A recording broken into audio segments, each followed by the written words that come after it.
الحمد لله الذي نحمده ونستعينه ونستغفره ونستهديه ونؤمن به ونتوكل عليه ونعوذ بالله من شرور أنفسنا ومن سيئات أعمالنا. من يهده الله فلا مضل له ومن يضلله فلا هادي له. وأشهد أن لا إله إلا الله وحده لا شريك له. وأشهد أن محمدا عبده ورسوله ورسله بالهدى ودين الحق ليظهره على الدين كله ولو كره المشركون. اللهم صل على محمد وعلى آل محمد كما صليت على إبراهيم وعلى آل إبراهيم. اللهم بارك على محمد وعلى آل محمد كما باركت على إبراهيم وعلى آل إبراهيم إنك حميد مجيد. أما بعد فإن خير الحديث كتاب الله وخير الهدي هدي محمد صلى الله عليه وسلم وشر الأمور محدثاتها وكل محدثة بدعة وكل بدعة ضلالة وكل ضلالة في النار. أيها الإخوان والأخوات، أوصيكم إياي أولا بنفسي بتقوى الله. وقد قال الله تعالى في القرآن المجيد: أعوذ بالله من الشيطان الرجيم. يا أيها الذين آمنوا اتقوا الله حق تقاته ولا تموتن إلا وأنتم مسلمون. وقال الله أيضا: بسم الله الرحمن الرحيم. ومن يرغب عن ملة إبراهيم إلا من سفه نفسه ولقد اصطفيناه في الدنيا وإنه في الآخرة لمن الصالحين. إذ قال له ربه أسلم قال أسلمت لرب العالمين. പ്രിയമുള്ള സത്യവിശ്വാസി വിശ്വാസിനികളെ, സഹോദരി സഹോദരങ്ങളെ, അല്ലാഹു സുബ്ഹാനഹു വ തആല നാം ഓരോരുത്തരുടെയും ജീവിതത്തെ എപ്രകാരം അല്ലാഹുവിനെ സമർപ്പിച്ചുകൊണ്ട് യഥാർത്ഥ മുത്തഖികളായി ജീവിക്കുവാനാണോ ആജ്ഞാപിച്ചിട്ടുള്ളത്, അപ്രകാരം നമ്മുടെ ജീവിതത്തിലുടനീളം തഖ്വാബോധം നിലനിർത്തുന്നവരായിരിക്കണം എന്ന് ഓർമ്മപ്പെടുത്തുകയാണ്. ജീവിതയാത്രയിൽ ഏറ്റവും കൂടുതൽ ഓർമ്മയുണ്ടായിരിക്കേണ്ടത് എപ്പോഴാണെന്നറിയാത്ത മരണത്തെക്കുറിച്ചായിരിക്കണം. ഏതൊരു സന്ദർഭത്തിലാണ് നമ്മൾ ഓരോരുത്തരും ആ മരണമാകുന്ന യാഥാർത്ഥ്യത്തിന് വിളി കൊടുത്ത് അള്ളാഹുവിൻ്റെ അരികിലേക്ക് തിരിച്ചു പോകുന്നത്, അതൊരു യഥാർത്ഥ മുസൽമാന്റെ മരണമാക്കി തീർക്കുവാനുള്ള പരിശ്രമമായിരിക്കണം ജീവിതത്തിലുടനീളം കൈക്കൊള്ളേണ്ടത് എന്നാദ്യമായി സ്വന്തത്തോടും തുടർന്ന് നിങ്ങൾ ഓരോരുത്തരോടും ശക്തിയായ ഭാഷയിൽ വസിയ്യത്ത് ചെയ്യുകയാണ്, ഉപദേശിക്കുകയാണ്.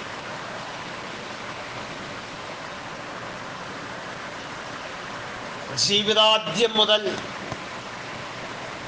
ജീവിതത്തിൻ്റെ അവസാനം വരെ ആദർശത്തെ മുറുകെ പിടിച്ച് ജീവിച്ച ഒരു മഹാനായ പ്രവാചകനെയാണ് ഇബ്രാഹിം നബി അലൈഹിസ്സലാത്തു വസ്സലാമയിലൂടെ വിശ്വാസിനികൾക്ക് പ്രത്യേകിച്ചും മനുഷ്യകുലത്തിന് പൊതുവായും ഖുർആൻ പരിചയപ്പെടുത്തുന്ന ആ മഹാനായ പ്രവാചകൻ. അതുകൊണ്ട് തന്നെ ഖുർആൻ അദ്ദേഹത്തിൻ്റെ ആദർശ വഴികളെ ബോധ്യപ്പെടുത്തുന്നതിന് വേണ്ടി അനവധി സ്ഥലങ്ങളിൽ പ്രതിപാദിക്കുക മാത്രമല്ല, മറ്റു പ്രവാചകന്മാരെ പ്രതിപാദിച്ചു പോയതുപോലെ പ്രതിപാദിച്ചു പോവുക മാത്രമല്ല, നേരെ മറിച്ച് ആ പ്രവാചകനെ പിൻപറ്റുക കൂടി ചെയ്യേണ്ടതുണ്ട് എന്ന പ്രതിപാദ്യമാണ് വിശുദ്ധ ഖുർആനിൽ നമുക്ക് വായിക്കാൻ കഴിയും. ഇബ്രാഹിം നബി അലൈഹി സ്വലാത്തു വസ്സലാമയുടെ ചരിത്രം പറയുന്നിടത്ത് ഖുർആൻ ആ പ്രവാചകനെ അനുധാവനം ചെയ്യണം, ഇത്തിബാ ചെയ്യണം, പിൻപറ്റേണ്ടതുണ്ട് എന്ന് പറയുന്നത് കാണാൻ കഴിയും. ഖുൽ സദഖല്ലാഹ് ഫത്തബിഊ മില്ലത ഇബ്രാഹീമ ഹനീഫ. വിശുദ്ധ ഖുർആൻ അതിന്റെ 3-ാമത്തെ അധ്യായം സൂറ ആല ഇമ്രാനിലെ 95-ാമത്തെ വചനത്തിൽ പറയുകയാണ്, ഖുൽ, നബിയെ അങ്ങ് പറയുക, സദഖല്ലാഹ്, അല്ലാഹു സത്യം പറഞ്ഞിരിക്കുന്നു, അല്ലാഹു സത്യം പറഞ്ഞിരിക്കുന്നു. അഥവാ അല്ലാഹു സത്യം മാത്രമേ പറയാറുള്ളൂ, നമുക്കറിയാം. പക്ഷേ ആ ആയത്തിൽ അല്ലാഹു തആല സദഖല്ലാഹ് എന്ന് പറഞ്ഞുകൊണ്ട് തന്നെയാണ് പ്രവാചകനോട് പറയാൻ പറയുന്നത്. എന്താണ് പറയേണ്ടത്? അല്ലാഹു പറഞ്ഞ സത്യങ്ങളിൽ ഏറ്റവും വലിയ ഒരു സത്യം എന്താണ്? ഫത്തബിഊ മില്ലത ഇബ്രാഹീമ, നിങ്ങൾ ഇബ്രാഹിമിന്റെ ആദർശം പിന്തുടരേണ്ടവരാണ് എന്ന് അല്ലാഹു നിങ്ങളോട് സത്യമായും പറഞ്ഞിരിക്കുന്നു എന്ന് നബിയെ അങ്ങ് പറയുക. ഇബ്രാഹിമി ആദർശത്തെ കേട്ടുപോകാനുള്ളൊരു ചരിത്രമായിട്ട് മാത്രമല്ല, അതല്ലെങ്കിൽ മുൻകഴിഞ്ഞു പോയ പ്രവാചകന്മാരുടെ ചരിത്രം പറയുന്നത് പോലെ പറഞ്ഞു പോയ ഒരു ചരിത്രം മാത്രമല്ല, മറിച്ച് ആ ചരിത്രത്തിൽ നിന്ന് നമ്മുടെ ജീവിതത്തിൽ അനുധാവനം ചെയ്യാനുള്ള, പിൻപറ്റാനുള്ള കൽപ്പന കൂടി വിശുദ്ധ ഖുർആൻ നമ്മുടെ മുന്നിലേക്ക് വെക്കുന്നുണ്ട്. ഹനീഫൻ, അദ്ദേഹത്തിന്റെ ഏറ്റവും വലിയ വിശേഷണമാകുന്ന ഋജുമാനസ്കനായ നിലയിൽ, വക്രതയില്ലാത്തവനായ നിലയിൽ, നേർക്കുനേരെ സാക്ഷ്യം വഹിക്കുന്നവനായ നിലയിൽ എന്ന് വരുന്ന ഈ പദത്തെയാണ് ഖുർആൻ ഏറ്റവും കൂടുതൽ പരിചയപ്പെടുത്തുന്നത്. വമാ കാന മിനൽ മുശ്രിക്കീൻ, അദ്ദേഹം ഒരിക്കലും ശിർക്ക് ചെയ്യുന്നവരിൽ പെട്ടവനായിരുന്നില്ല എന്ന് പറഞ്ഞുകൊണ്ടാണ് ആയത്ത് അവസാനിപ്പിച്ചത്. മറ്റൊരു സ്ഥലത്ത് വിശുദ്ധ ഖുർആൻ പറഞ്ഞത്, വജാഹിദൂ ഫില്ലാഹി ഹഖ ജിഹാദിഹി ഹുവജ്തബാകും വമാ ജഅല അലൈക്കും ഫിദ്ദീനി മിൻ ഹറജ് മില്ലത അബീകും ഇബ്രാഹീമ ഹുവ സമ്മാകുമുൽ മുസ്ലിമീന മിൻ ഖബ്ലു വഫീ ഹാദാ. നമുക്കെല്ലാവർക്കും അറിയാവുന്ന സൂറ ഹജ്ജ് 22-ാമത്തെ അധ്യായം, അതിന്റെ അവസാനത്തെ വചനം 78-ാമത്തെ വചനം. അവിടെ ഖുർആൻ നമ്മളോട് പറയുന്നത്, നമ്മുടെ ജീവിതത്തിൽ നമ്മൾ നിലനിർത്തേണ്ട ജിഹാദ്, നമ്മുടെ ഇച്ഛകളോട് നടത്തേണ്ട ജിഹാദ്, വിശുദ്ധ ഖുർആനാകുന്ന ഗ്രന്ഥത്തെ നമ്മൾ മുറുകെ പിടിച്ചുകൊണ്ട് നിർവഹിക്കേണ്ട ജിഹാദ്, അതുപോലെ തന്നെ അതിക്രമകാരിയായ ഒരു ഭരണാധികാരിയുടെ മുഖത്ത് നോക്കിയിട്ട് നീതിയുടെ വാക്ക് പറയുക എന്ന് പറയുന്ന ജിഹാദ്, അങ്ങനെ ജിഹാദിന്റെ വിവിധങ്ങളായ തലങ്ങള് നമുക്കറിയാം. വിശുദ്ധ ഖുർആനും തിരുസുന്നത്തും പഠിപ്പിക്കുന്ന ആ ഒരു ജീവിതമാണ് ഒരു വിശ്വാസിയുടെ ജീവിതം. ധർമ്മ സമര പോരാട്ട ജീവിതം എന്ന് വേണമെങ്കിൽ നമുക്കതിനെ വിശേഷിപ്പിക്കാം.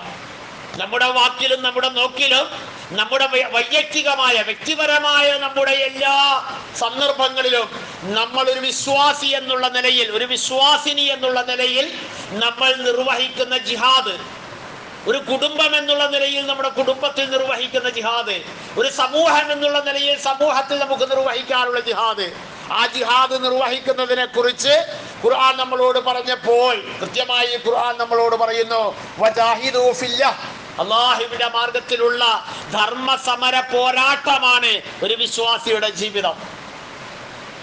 ധർമ്മസമര നിലനിൽക്കുന്ന മുഴുവൻ വ്യവസ്ഥിതിയോടുമുള്ള പോരാട്ടത്തെ കുറിച്ചല്ല, അല്ലെങ്കിൽ ആ ഒരു അനിസ്ലാമികമായ ഗവൺമെന്റ് എന്ന് പറയുന്ന ഒരു ഗവൺമെന്റിനോടുള്ള നീതിപൂർവകമല്ലാത്ത പോരാട്ടമല്ല.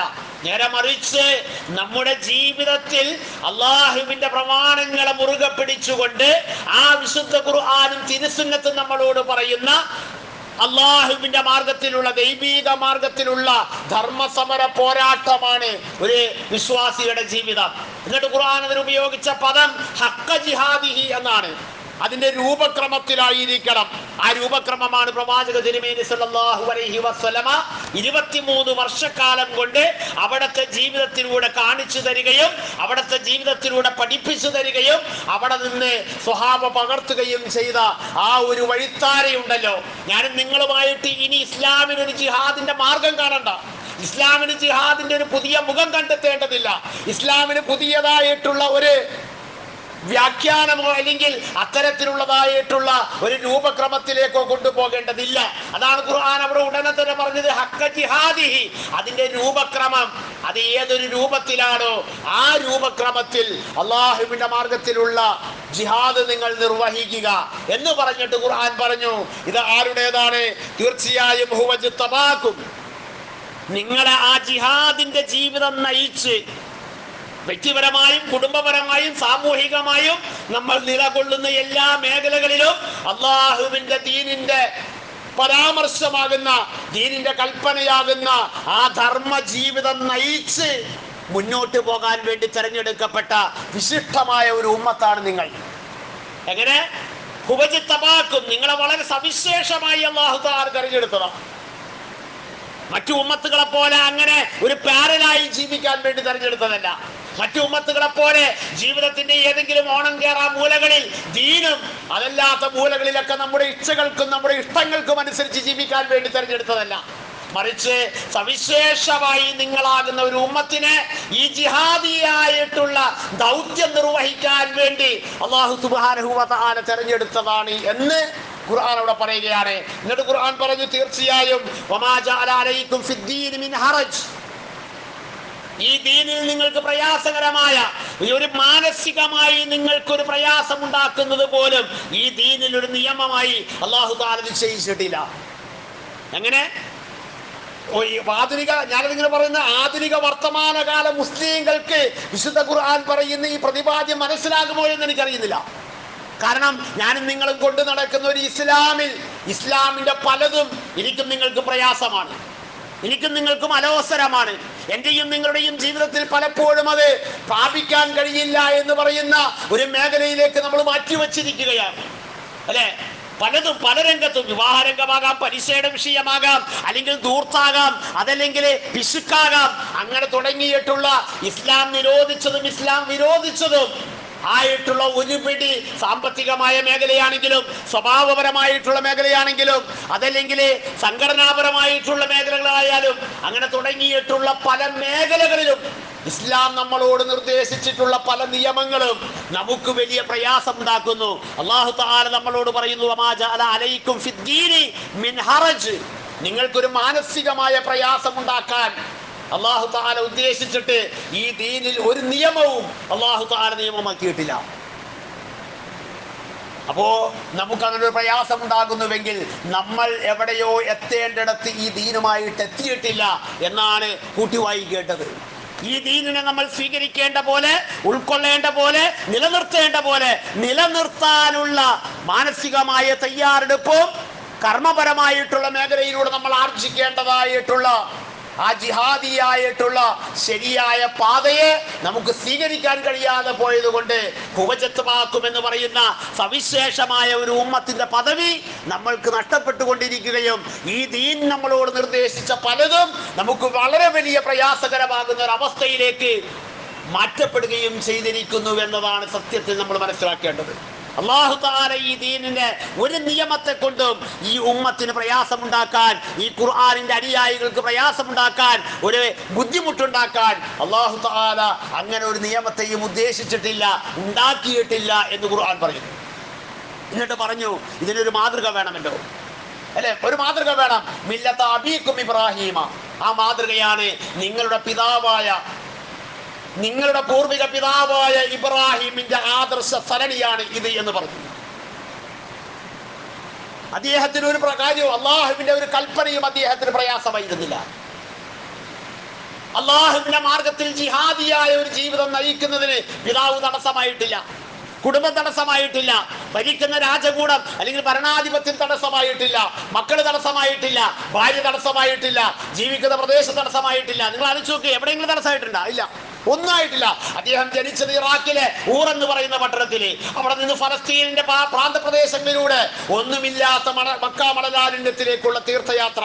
അങ്ങനെ പോന്നിട്ട് അദ്ദേഹം നടത്തുന്ന ഈ ഒരു വഴിയിലും അല്ലാഹുവിന്റെ നിയമനിർദ്ദേശങ്ങൾ പാലിക്കുന്നതിന് ഒരു തടസ്സവും ഉണ്ടാകാത്ത വിധം ആ ജിഹാദിയായ ജീവിതം നയിച്ചതിന്റെ മാതൃക നിങ്ങളുടെ പൂർവിക പിതാവാകുന്ന ഇബ്രാഹിമിന്റെ ആദർശമാണ് എന്ന് ഖുർആൻ പറയുന്നു. എന്നിട്ട് ഖുർആൻ രണ്ട് വാക്കുകൾ കൂടി പറഞ്ഞു, ഹുവ സമ്മാക്കുമുൽ മുസ്ലിമീന, മിൻ ഖബ്ലു വഫീ ഹാദാ.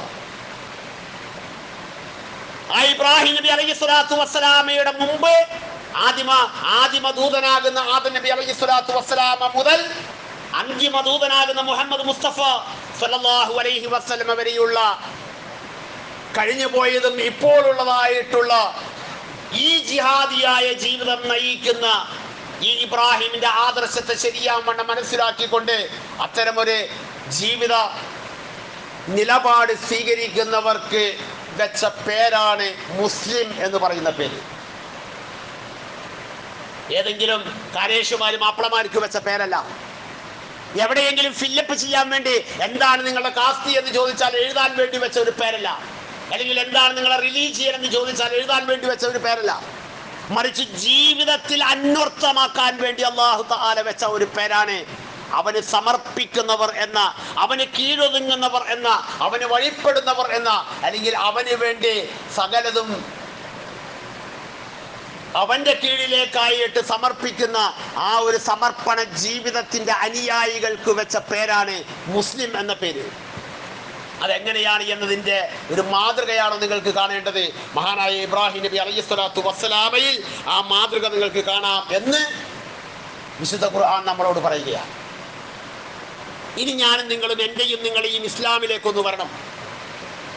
വർഷാവർഷം ഇബ്രാഹിം നബി അലൈഹിസ്സലാത്തു വസ്സലാമയെ നമ്മളിങ്ങനെ കേട്ടുപോകും. ആ ഇബ്രാഹിം നബി അലൈഹിസ്സലാത്തു വസ്സലാമയെ കേട്ടു പോകുമ്പോൾ പ്രിയപ്പെട്ടവരെ, ഞാനും നിങ്ങളും ഒന്ന് ആലോചിക്കുക. എന്റെയും നിങ്ങളുടെയും മില്ലത്തിൽ ആ ഇബ്രാഹിമിയായ ഒരു സമർപ്പണത്തിന്റെ വഴിയിൽ ഞാനും നിങ്ങളും എത്രത്തോളമുണ്ട്? എന്റെയും നിങ്ങളുടെയും കുടുംബം എത്രത്തോളമുണ്ട്? ഞാനും നിങ്ങളും നിൽക്കുന്ന പ്ലാറ്റ്ഫോം, അത് സംഘടനയാകാം, അത് ഈ സമൂഹത്തിലെ ഏതെങ്കിലും ഒരു സംഘത്തോടൊപ്പമാകാം, അല്ലെങ്കിൽ ഏതെങ്കിലും ഒരു പ്ലാറ്റ്ഫോം, സാമൂഹികമായ ജീവിതം എന്ന് പറയുന്ന നമ്മുടെ സാമൂഹികമായ തലത്തിൽ എത്രത്തോളം നമ്മുടെ ഇസ്ലാം ഉണ്ട് എന്ന് നമ്മളൊന്ന് ആലോചിക്കുക. മഹാനായ പ്രവാചക തിരുമേനി സല്ലല്ലാഹു അലൈഹി വസല്ലമ മുസ്ലിം എന്ന് പറയുന്നതിന് ഒരുപാട് നിർവചനം എന്നോണം, അല്ലെങ്കിൽ അവിടുന്ന് പല സന്ദർഭങ്ങളിലായിട്ട് ഒരു മുസ്ലിമിനെ വിലയിരുത്തിക്കൊണ്ട് പറയുന്ന പല വചനങ്ങളും നമുക്ക് ഹദീസിലെ ഗ്രന്ഥങ്ങളിൽ കാണാൻ കഴിയും. ഒരിക്കൽ മഹാനായ പ്രവാചകൻ അനസ് ഇബ്നു മാലിക് റളിയല്ലാഹു അൻഹു പറയുകയാണ്, അനി നബി സല്ലല്ലാഹു അലൈഹി വസല്ലമ, നബി തങ്ങൾ പറഞ്ഞു, മൻ സ്വല്ല സ്വലാതന വസ്തഖ്ബല ഖിബ്ലതന, അതുപോലെ തന്നെ വഅകല ദബിഹതന ഫദാലികൽ മുസ്ലിം. പ്രവാചക തിരുമേനി പറഞ്ഞു, മൻ സ്വല്ല സ്വലാതന, നമ്മുടെ നമസ്കാരം നമസ്കരിക്കുന്ന ഒരുവൻ,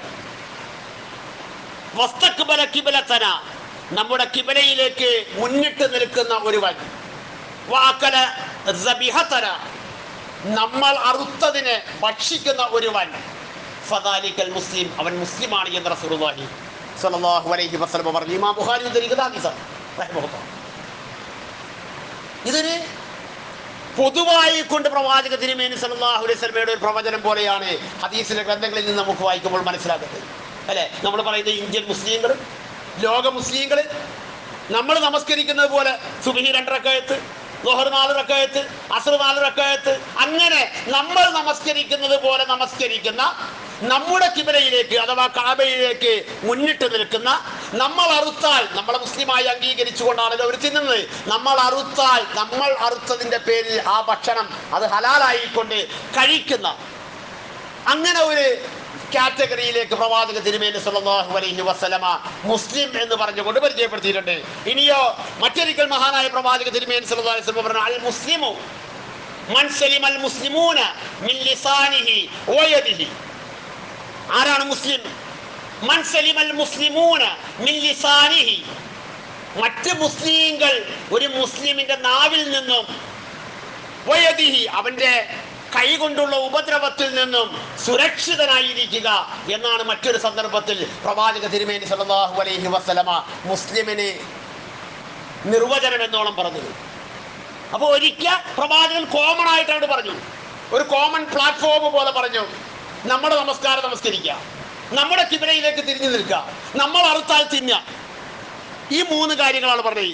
പിന്നെ പ്രവാചകൻ കുറച്ചുകൂടി അതിനെ ഒന്ന് കാറ്റഗറൈസ് ചെയ്തു, ഒന്നുകൂടി ഇങ്ങനെ ചുരുക്കിയിട്ട് പറഞ്ഞു, അപ്പേ ഒരു മുസ്ലിം ആണെങ്കിലുണ്ടല്ലോ, നിന്നെ കൊണ്ട് മറ്റു മുസ്ലിങ്ങൾക്ക് നിന്റെ നാവ് കൊണ്ടോ നിന്റെ കൈ കൊണ്ടോ ഒരു പ്രയാസം ഉണ്ടാക്കരുത്. ഒരു ബുദ്ധിമുട്ടുണ്ടാകരുത്, സുരക്ഷിതരായിരിക്കണം. മറ്റൊരിക്കൽ മഹാനായ പ്രവാചകൻ ഇമാം ബുഖാരി റഹ്മത്തുള്ളാഹി ധരിക്കുന്ന ഹദീസുകളെല്ലാം മറ്റൊരിക്കൽ പ്രവാചക തിരുമേനി പറഞ്ഞു, അൽ മുസ്ലിം അഹുൽ മുസ്ലിം, ഒരു മുസ്ലിം മറ്റൊരു മുസ്ലിമിന്റെ സഹോദരനാണ്. ആ സാഹോദര്യത്തെക്കുറിച്ചുള്ള കൃത്യമായ ഓർമ്മയും ബോധവും ഒക്കെ നിലനിൽക്കണം. എന്നിട്ട് പ്രവാചകൻ പറഞ്ഞു, ലാ യദ്ലിമുഹു വലാ യുസ്ലിമുഹു, ഉപദ്രവിക്കരുത്, ദ്രോഹിക്കരുത്. നിന്റെ സഹോദരനാണ്, ഒരു മുസ്ലിം മറ്റൊരു മുസ്ലിമിന്റെ സഹോദരനാണ്. അതുകൊണ്ട് നിന്നെ കൊണ്ട് നിന്റെ സഹോദരന് ഒരു ദ്രോഹം ഉണ്ടാകരുത്, ഒരു ഉപദ്രവം ഉണ്ടാകരുത്, ഒരു പ്രയാസം ഉണ്ടാകരുത്. എന്നിട്ട് റസൂൽ പറഞ്ഞു, വമൻ കാന ഫീ ഹാജത്തി അഖീഹി, അവന്റെ ആവശ്യവും കൂടി നീ എപ്പോഴും പരിഗണിക്കണം കേട്ടോ. എൻ്റെ സഹോദരനാണ്. ഇസ്ലാമാകുന്ന ഈ ഇഖ്വത്ത് കൊണ്ട്, അല്ലെ, ഈമാനിന്റെയും ഇസ്ലാമിന്റെയും ഇഖ്വത്ത് സാഹോദര്യം കൊണ്ട് നമ്മളെ പരസ്പരം സഹോദരന്മാരാക്കിയിട്ട് പ്രവാചക തിരുമേനി പറയുകയാണ്, വമൻ കാന ഫീ ഹാജത്തി അഖീഹി, തൻ്റെ സഹോദരന്റെ ആവശ്യം കൂടി നിറവേറ്റി കൊടുക്കുന്നവനും ആ ആവശ്യം കൂടി പ്രാധാന്യത്തോടു കൂടി കണ്ട് തന്നെ കൊണ്ട് എന്തെങ്കിലും ചെയ്യാൻ കഴിയുമോ എന്നൊരു ചിന്തയോടുകൂടിയും തൻ്റെ സഹോദരനാണ് എന്ന ആ ഒരു മാനസികമായ തലത്തിലേക്ക് മുസ്ലിം എന്ന് പറയുന്ന ആൾ ഉയരേണ്ടതുണ്ട് എന്ന് പ്രവാചക തിരുമേനി പറഞ്ഞു. അങ്ങനെ തൻ്റെ സഹോദരന് വേണ്ടി നമ്മൾ സഹായിച്ചാൽ എന്താണ് ഗുണം? ഖാലല്ലാഹു ഫീ ഹാജത്തിഹി, അങ്ങനെ അവൻ്റെ ആവശ്യങ്ങൾ അല്ലാഹു തആലയും നിറവേറ്റി കൊടുക്കും. അവൻ്റെ ആവശ്യങ്ങൾ, ഞാൻ എൻ്റെ സഹോദരന് വേണ്ടി പ്രയാസപ്പെടുമ്പോൾ, കഷ്ടപ്പെടുമ്പോൾ, അധ്വാനിക്കുമ്പോൾ, അവന് വേണ്ടി ദുആ ചെയ്യുമ്പോൾ, അവന് നന്മ കാംക്ഷിക്കുമ്പോൾ, അവന് എന്തെങ്കിലും നന്മ ഞാൻ പറഞ്ഞു കൊടുക്കുകയോ ചെയ്തു കൊടുക്കുകയോ ചെയ്യുമ്പോൾ അല്ലാഹു തആല എൻ്റെയും ആവശ്യങ്ങൾ നിറവേറ്റി തരും എന്ന് പ്രവാചക തിരുമേനി സല്ലല്ലാഹു അലൈഹി വസല്ലം പറഞ്ഞു. ഇതൊക്കെ മുസ്ലിം എന്ന് പറയുന്നതിൻ്റെ വിവിധങ്ങളായ തലങ്ങളെക്കുറിച്ച് വ്യത്യസ്തങ്ങളായ സന്ദർഭങ്ങളിൽ നബിയുനാ സല്ലല്ലാഹു അലൈഹി വസല്ലം പഠിപ്പിച്ചതാണ്. മറ്റൊരിക്കൽ പ്രവാചകൻ പറഞ്ഞു, അസ്സമഉ വത്വാഅ. ഇനി ശരിയായ മഹാനായ ഇബ്രാഹിം നബി അലൈഹിസ്സലാത്തു വസ്സലാമയുടെ ഒരു ഇസ്ലാമുണ്ട്. അതെന്താണ്? അതാണ് ഞാൻ ഓതി വെച്ച ആയത്ത്. സൂറത്തുൽ ബഖറയിലെ 131 ആയത്തില് അല്ലാഹു തആല പറയുന്നു, ഇദ് ഖാല ലഹു റബ്ബുഹു അസ്ലിം. അദ്ദേഹത്തിന്റെ നാഥൻ, അദ്ദേഹത്തിന്റെ റബ്ബ് അദ്ദേഹത്തോട് പറഞ്ഞ സന്ദർഭം നിങ്ങളൊന്ന് ഓർക്കണം, നിങ്ങൾ ഓർമ്മയിലൊന്ന് കൊണ്ടുവരണം. എന്താണ് പറഞ്ഞത്? അസ്ലിം, നീ കീഴൊതുങ്ങൂ എന്ന് പറഞ്ഞു, നീ കീഴ്പ്പെടൂ എന്ന് പറഞ്ഞു, നീ സമർപ്പിക്കൂ എന്ന് പറഞ്ഞു, നീ മുസ്ലിമാവൂ എന്ന് പറഞ്ഞു. അതിന്റെ അർത്ഥം അസ്ലിം, നീ മുസ്ലിമാകുവീൻ, നീ അള്ളാഹുവിന് പൂർണ്ണമായും സമർപ്പിക്കുന്നവനാകുവീൻ എന്ന് ഇബ്രാഹിം നബി അലൈഹിസ്സലാത്തു വസ്സലാമയോട് പറഞ്ഞ സന്ദർഭത്തിൽ ഖാല, ഇബ്രാഹിം നബി അലൈഹിസ്സലാത്തു വസ്സലാമ പറഞ്ഞ മറുപടി ഖുർആൻ അവിടെ തന്നെ പറയുകയാണ്, അസ്ലംതു ലിറബ്ബിൽ ആലമീൻ. എല്ലാ ലോകങ്ങളുടെയും നാഥനായിട്ടുള്ളവന് ഞാനിതാ കീഴ്പ്പെട്ടിരിക്കുന്നു, അവന് ഞാനിതാ കീഴൊതുങ്ങിയിരിക്കുന്നു, അവന് ഞാനിതാ പൂർണ്ണമായും എന്നെ സമർപ്പിച്ചിരിക്കുന്നു, ഞാനിതാ പൂർണ്ണമായും മുസ്ലിമായിരിക്കുന്നു എന്ന് ഇബ്രാഹിം നബി അലൈഹിസ്സലാത്തു വസ്സലാമ പറഞ്ഞ സന്ദർഭം വിശുദ്ധ ഖുർആൻ ഓതിപ്പോകുന്ന എന്നോടും നിങ്ങളോടും ഓർമ്മയിൽ സൂക്ഷിക്കണം എന്ന് ഖുർആൻ ആവശ്യപ്പെടുന്നു. അങ്ങനെ ഒരു ഇസ്ലാമുണ്ട്. അല്ലാഹു തആല പറഞ്ഞു കീഴൊതുങ്ങുക, അല്ല. അപ്പൊ മനസ്സല്ല സ്വലാത്തിനെ മതിയാകൂല. നമ്മുടെ നമസ്കാരം നമസ്കരിച്ച് നമ്മുടെ കിബിലയിലേക്ക് മുന്നിട്ട് അതുപോലെ നമ്മൾ അറുത്തത് തിന്നിട്ട് എല്ലാ പലിശയുമായി ബന്ധപ്പെടുന്ന, എല്ലാ സ്ത്രീധനവുമായി ബന്ധപ്പെടുന്ന, എല്ലാ ആർഭാടവുമായി ബന്ധപ്പെടുന്ന, എല്ലാ യുദ്ധം കൊണ്ട് നടക്കുന്ന കുറെ മുസ്ലിങ്ങളുണ്ട്. അത് മതിയാവൂല, ആ ഇസ്ലാം മതിയാകൂല. മറിച്ച് അള്ളാഹു എന്ന് പറയുന്ന ആ റബ്ബ് സുബ്ഹാനഹു വ തആലയുടെ കൽപ്പനകൾക്ക് മുന്നിൽ ഞാനിതാ എന്നെ സമർപ്പിച്ചിരിക്കുന്നു എന്ന് പറഞ്ഞ ഇബ്രാഹിം നബി അലൈഹിസ്സലാത്തു വസ്സലാമയുടെ ഒരു ഇസ്ലാമുണ്ട്. അതെ, എന്നിട്ട് അതിന് തൊട്ട് മുമ്പത്തായത്തിൽ എന്താ പറഞ്ഞത്? വമൻ യർഗബു അൻ മില്ലത്തി ഇബ്രാഹിം, ഇബ്രാഹിമിന്റെ സരണി, ഇബ്രാഹിമിന്റെ ആദർശം, ഇബ്രാഹിമിന്റെ വഴി, അങ്ങനെ ഒന്നും ജീവിക്കാൻ പറ്റൂല. അതൊക്കെ വല്ലാത്ത കഷ്ടപ്പാടാണ്, അതൊക്കെ വല്ലാത്ത ബുദ്ധിമുട്ടാണ്. ഈ കാലഘട്ടത്തിൽ അങ്ങനെയൊന്നും പറ്റൂല എന്ന് പറഞ്ഞുകൊണ്ട് ആരെങ്കിലും ഇബ്രാഹിം നബിയുടെ ആദർശത്തെ അതൃപ്തിയായി കാണുന്നുവെങ്കിൽ, അതിനോട് മാനസികമായ വിഷമതയോടുകൂടി, അല്ലെങ്കിൽ അതിനോടുള്ള ഒരു തരം റായിബഅൻ എന്ന് പറഞ്ഞാൽ അതിനോടുള്ള ഒരു അതൃപ്തിയോടുകൂടിയാണ് ആ ഇബ്രാഹിം നബിയുടെ ആദർശത്തെ ആരെങ്കിലും കാണുന്നത് എങ്കിൽ ഖുർആൻ പറയണേ, അവൻ സ്വയം വിഡ്ഢി ആയവരുടെ കൂട്ടത്തിലാണ്. എന്ന് പറഞ്ഞാൽ ഞാൻ മുസ്ലിമാണ് എന്ന് വിചാരിച്ചിരിക്കുന്നു, പക്ഷേ സത്യത്തിൽ അവൻ മുസ്ലിമായിട്ടില്ലട്ടോ. ഇബ്രാഹിം നബിയുടെ ആ ആദർശത്തെ നമ്മൾ സ്നേഹിക്കുകയും ആ ആദർശ വഴിയിലേക്ക് കഴിവിൻ പരമാവധി ഞാനിതാ ചേർന്ന് നിൽക്കുകയും ചെയ്യും എന്ന് പ്രഖ്യാപിക്കാത്തിടത്തോളം കാലം അതിനോടൊരു അതൃപ്തിയായ നിലയിലാണ് ഒരുവൻ ആ ആദർശത്തോട് കാണുന്ന കാഴ്ചപ്പാട് എങ്കിൽ അവൻ സ്വയം വിഡ്ഢിയായവനാണ്. അഥവാ അവന്റെ ഇസ്ലാം പ്രതിഫലത്തിന് പൂർണ്ണമായും അർഹമായി തീരുന്ന ഒരു ഇസ്ലാമിലല്ല അവനുള്ളത്. ഖുർആൻ ആയത്ത് അവസാനിപ്പിച്ചുകൊണ്ട് പറഞ്ഞു, വലഖദ് ഇസ്തഫൈനാഹു ഫിദ്ദുനിയാ വഇന്നഹു ഫിൽ ആഖിറതി ലമിന സ്വാലിഹീൻ. ഇബ്രാഹിം നബിയുടെ ആദർശത്തിന്റെ രണ്ട് സവിശേഷതകൾ: ഒന്ന്, ദുനിയാവിൽ അല്ലാഹുവിനാൽ തെരഞ്ഞെടുക്കപ്പെട്ടു. രാജകൂടം, രാജഭരണകൂടം അദ്ദേഹത്തിനെതിരാണ്. തീക്കുണ്ടാരം അദ്ദേഹത്തിന് വേണ്ടി പണിതതാണ്. പക്ഷേ എവിടെയും അല്ലാഹു തആല അദ്ദേഹത്തെ കൈവിട്ടിട്ടില്ല. അതാണ് പറഞ്ഞത്, ഈ ദുനിയാവിൽ അല്ലാഹു തആല അദ്ദേഹത്തെ സവിശേഷമായ അല്ലാഹു തആല അദ്ദേഹത്തെ വിശേഷിച്ചും തെരഞ്ഞെടുക്കുക തന്നെ ചെയ്തു. അദ്ദേഹത്തിന്റെ മുന്നിലുണ്ടായിരുന്ന മുഴുവൻ ശത്രുക്കളാകുന്ന അദ്ദേഹത്തിന്റെ ആദർശ ശത്രുക്കളെയും പരാജയപ്പെടുത്തി അല്ലാഹു തആല അദ്ദേഹത്തെ സംരക്ഷിച്ചു നിർത്തിയ ഒരുപിടി രംഗങ്ങൾ ഞാനും നിങ്ങളും അദ്ദേഹത്തിന്റെ ചരിത്രത്തിലൂടെ വായിച്ചും കേട്ടും പഠിച്ചും പോന്നിട്ടുള്ളവരാണ്. ഞാനത് ആവർത്തിക്കുന്നില്ല. ഈ തെരഞ്ഞെടുപ്പിന് ഈ ഉമ്മത്ത് അർഹമായി തീരണോ? അല്ലെ, ആ ഇബ്രാഹിമി സരണിയിലാണ്, ഇബ്രാഹിമി മില്ലത്തിലാണ്, ഇബ്രാഹിമി മാർഗത്തിലാണ് എന്ന് പറയുന്ന ഞാനും നിങ്ങളുമാകുന്ന ഉമ്മത്ത് തെരഞ്ഞെടുക്കപ്പെടണമോ? ആ ഇബ്രാഹിമി ആദർശത്തിലേക്കുള്ള ഒരു സമർപ്പണം എന്റെയും നിങ്ങളുടെയും ജീവിതത്തിലുണ്ടാകും. ഏതെങ്കിലും ഓരത്ത് നിന്നിട്ട്, ഏതെങ്കിലും വക്കത്ത് നിന്നിട്ട്, ഏതെങ്കിലും ഒരു അറ്റത്ത് നിന്നിട്ട് ഞങ്ങൾ മുസ്ലിങ്ങളാണെന്ന് പറഞ്ഞിട്ട് കാര്യമില്ല.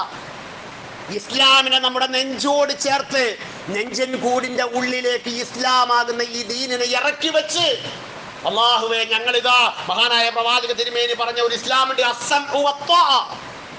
ഞങ്ങളിതാ കേട്ടിരിക്കുന്നു, ഞങ്ങളിതാ അനുസരിച്ചിരിക്കുന്നു എന്ന് പറയുന്ന ഒരു മുസ്ലിം. അതാണ് പ്രവാചക തിരുമേനിയുടെ അടുത്ത ഹദീസ്. അലൽ മർഇൽ മുസ്ലിം, ഒരു മുസ്ലിമായ മനുഷ്യനെ അല്ലാഹുവിന്റെ ദീനിനെ കുറിച്ച് കേൾപ്പിച്ചാൽ ഞങ്ങളിതാ കേട്ടിരിക്കുന്നു, ഞങ്ങളിതാ അനുസരിച്ചിരിക്കുന്നു എന്ന് പറയുന്ന ഇത് ഖാല ലഹു റബ്ബുഹു അസ്ലിം ഖാല അസ്ലംതു എന്ന് പറയുന്ന ഒരു ഇസ്ലാം നമ്മളിൽ എത്ര പേരിലുണ്ട്? ആലോചിച്ചാൽ മതി. ഞാനത് നീട്ടിപ്പരത്തി പറയേണ്ട കാര്യമില്ലല്ലോ. ഫീമാ ഹബ്ബ വകരിഹ, എന്ത് കാര്യം ഇഷ്ടപ്പെടുമ്പോഴും ഏതൊരു കാര്യം വെറുക്കുമ്പോഴും അല്ലാഹുവിന്റെ നിയമത്തെ മാത്രം നോക്കിക്കൊണ്ട് ഇഷ്ടവും വെറുപ്പും അനുസരണവും കേൾവിയും അല്ലാഹുവിന്റെ പൂർണ്ണമായ സംതൃപ്തിയിലേക്ക് ആക്കി തീർക്കുന്ന ഒരു മുസ്ലിമായ സഹോദരനെ അല്ലാഹുവിന്റെ പ്രവാചകൻ നമുക്ക് പരിചയപ്പെടുത്തി തരികയാണ്.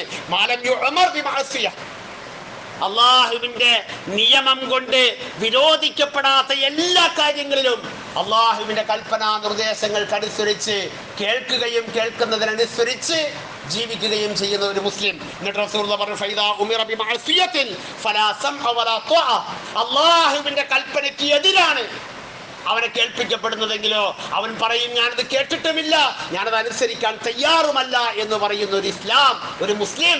അങ്ങനെയുള്ള ഒരു മുസ്ലിം സഹോദരനെ, അങ്ങനെയുള്ള ഒരു മുസ്ലിം മനുഷ്യനെ അല്ലാഹുവിന്റെ പ്രവാചകൻ നമുക്ക് പരിചയപ്പെടുത്തി തരുന്നുണ്ട്. ഇതായിരുന്നു ഇബ്രാഹിം നബി അലൈഹിസ്സലാത്തു വസ്സലാമയുടെ ഇസ്ലാം. അവിടെയാണ് അല്ലാഹുവിന്റെ സഹായം വന്നത്, അവിടെയാണ് അല്ലാഹുവിന്റെ ഇടപെടൽ വന്നത്, അവിടെയാണ് അല്ലാഹുവിന്റെ കാരുണ്യം വന്നത്, അവിടെയാണ് അല്ലാഹുവിന്റെ യാ നാറു കൂനി ബർദൻ വസലാമൻ അലാ ഇബ്രാഹിം എന്ന കൽപ്പന വരുന്നത്. ശത്രുക്കളായിട്ടുള്ള ആളുകൾ എക്കാലത്തും വിശ്വാസികൾക്ക് ഉണ്ടാകും. ആ ശത്രുക്കളായിട്ടുള്ള ആളുകളെ അല്ലാഹു തആലയുടെ പ്രതിരോധം ഞാനും നിങ്ങളും ദുആ ചെയ്യുമ്പോഴും ഞാനും നിങ്ങളും ആഗ്രഹിക്കുമ്പോഴും കിട്ടണോ? നമ്മുടെ ഇസ്ലാം ഇത്രയേറെ സമർപ്പണത്തിൻ്റെതായി മാറേണ്ടതുണ്ട് പ്രിയപ്പെട്ടവരെ. അങ്ങനെയുള്ള സമർപ്പണ രംഗത്ത് ഞാനും നിങ്ങളും എവിടെ നിൽക്കുന്നു എന്ന് ആലോചിക്കുന്നത് നല്ലതാണ്. ഒരൊറ്റ ഉദാഹരണം മാത്രം ഞാൻ പറയാം. പ്രവാചക തിരുമേനി സല്ലല്ലാഹു അലൈഹി വസല്ലമയുടെ ഒരു വാപ്പയും മകനും വീടിന്റെ കോലായിൽ ഇങ്ങനെ ഇരിക്കുക.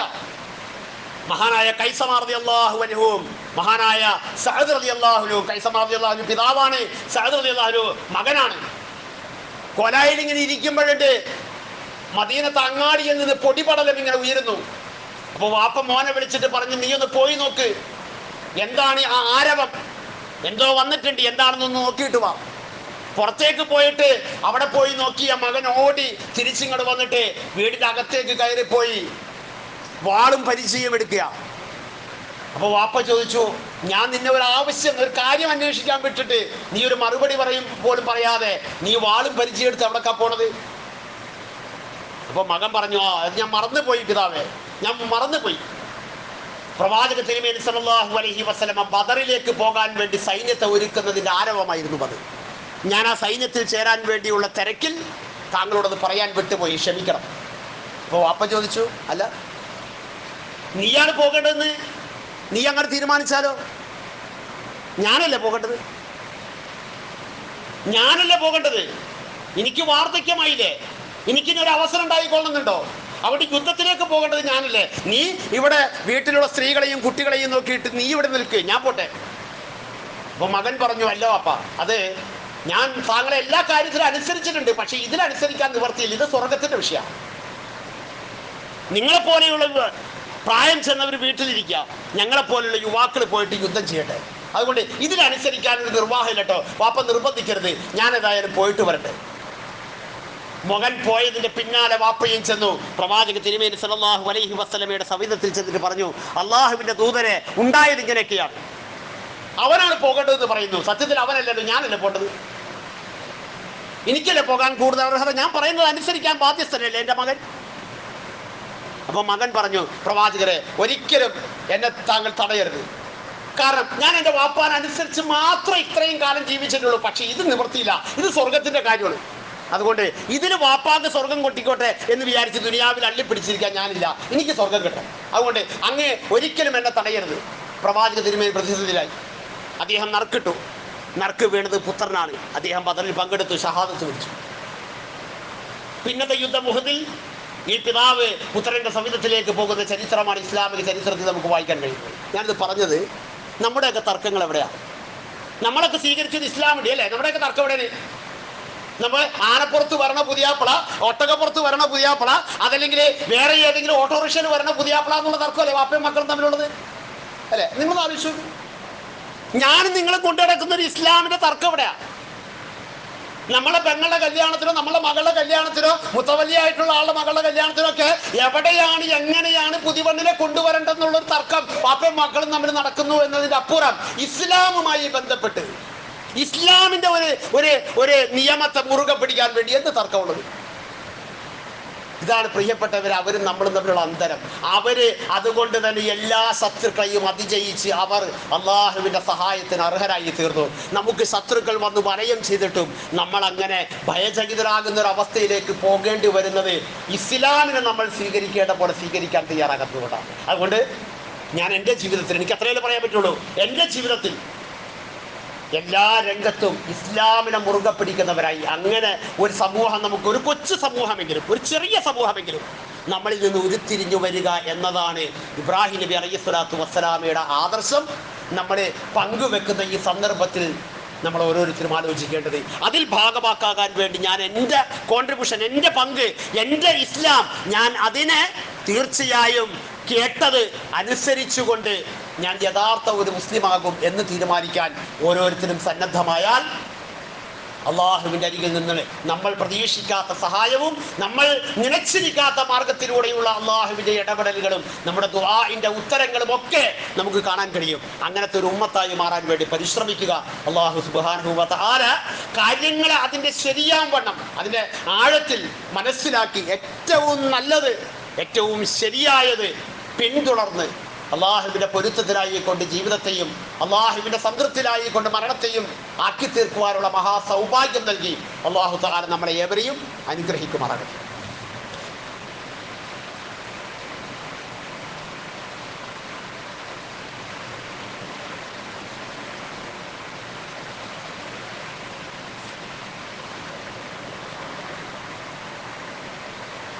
അൽഹംദുലില്ലാഹ്